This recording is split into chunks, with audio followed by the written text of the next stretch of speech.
пристига в България сега.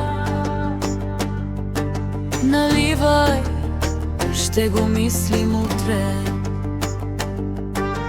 Кръчмата мирише на дим и на страх, у масите хора без път и без прак. По новините пак обещават живот, а тук всеки плаща с спомени, не с банкнот.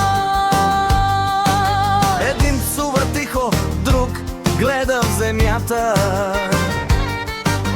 Левът беше малък, ама беше ни вратата. Еврото пристига в България сега, а ние пак сме в паника, чаша до ръба. Не ни е страх от парите, брасах ние пак да не платим с нашия хляб. Старият въгъл брои на ум, пенсията стига до 15 максимум. Кръчмарят мълчи, само чаши реди, той знае, каквото и да дойде, пак ще боли. Много пъти сменяха правилата, но все ние плащаме сметката. Еврото пристига в България сега, а ние пак сме в паника, пак без крила. Се казват ще стане, ще тръгне напред, ама утрото идва, а джобът е лек.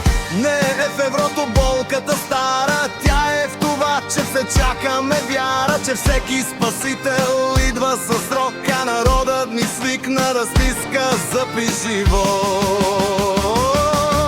Еврото пристига в България сега, дано донесе мир, не само цена. Ще го преживеем, нали сме така, в тая кръчма, в тая държава. Все някак до сутринта.